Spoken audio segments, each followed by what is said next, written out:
Assalamualaikum warahmatullahi wabarakatuh. Perkenalkan, nama saya Dwi Laura dengan NIM 250410156. Saya di sini akan menjelaskan tentang pengertian na'at dan man'ut. Pengertian na'at dan man'ut. Na'at juga bisa disebut dengan kata sifat.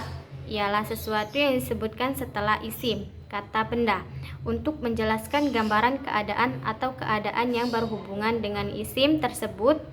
Adapun man'ut adalah isim dan yang disifati. Contoh dalam bahasa Indonesia, seorang siswa yang telah rajin datang. Kata seorang siswa adalah man'ut yang disifati, sedangkan kata yang rajin adalah kata sifatnya atau na'at. Mari langsung kita lihat contoh dalam bahasa Arabnya.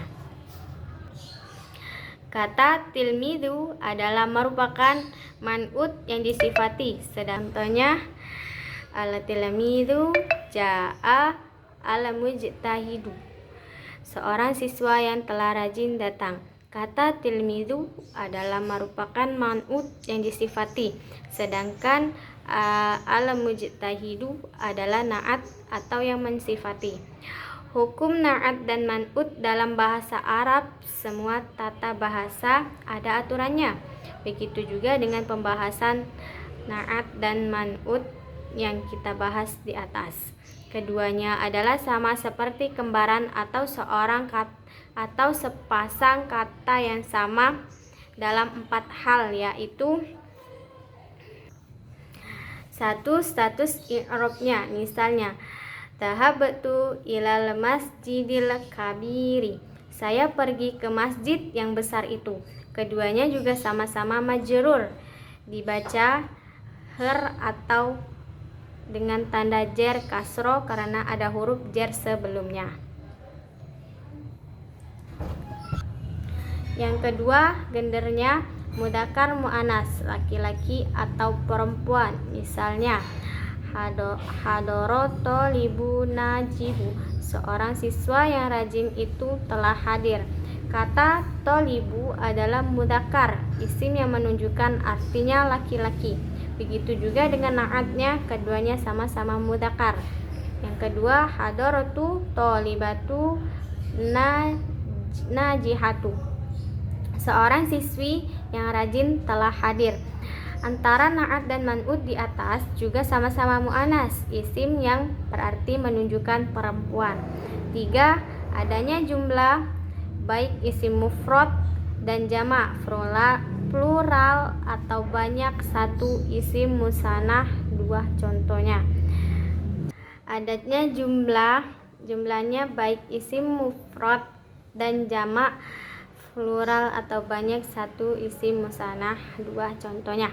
Contohnya ja'a tolibu najihu, sama-sama mufrad berarti 1. Contoh yang kedua, ja'a tolibani najihani, sama-sama bentuk 2 musanah, yaitu 2 siswa yang rajin. Contoh yang ketiga, ja'a tolibu najihuni, sama-sama bentuk jamak, yaitu para siswa yang rajin. Contoh yang ketiga, ja'a tolabu najihuna, sama-sama berbentuk jamak, yaitu para siswi yang rajin. Adapun contoh na'at dan man'ut. 1. Menurut bahasa, na'at adalah menerangkan suatu sifat. 2. Sedangkan menurut istilah adalah isim tabi'i yang menerangkan sifat dari lafaz yang ar-rajulu, man'ut yang diterangkan. As-sholihu, na'at yang menerangkan artinya laki-laki yang soleh.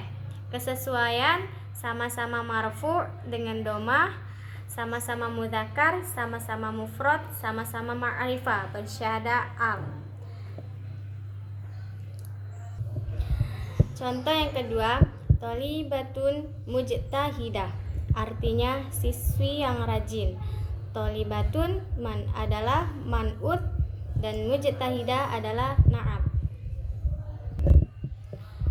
Mengapa disebut man'ut? Karena berasal dari kata kerja nu'ita, telah diberi sifat. Jadi man'ut adalah kata benda yang menerima sifat. Sedangkan Naat, mengapa disebut naat? Karena berasal dari kata na'tu yang berarti sifat, deskripsi, atau karakteristik.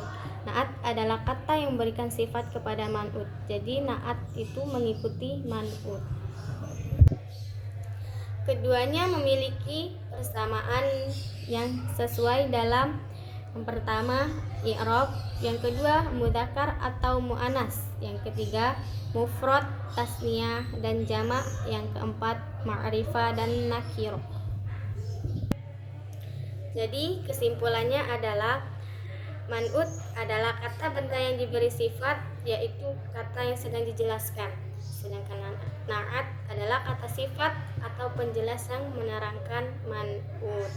Man'ut yang diterangkan, sedangkan naat yang menerangkan. Dengan demikian disebut man'ut karena menerima sifat dan disebut naat karena memberi sifat. Sekian penjelasan dari saya akhiri. Wassalamualaikum warahmatullahi wabarakatuh.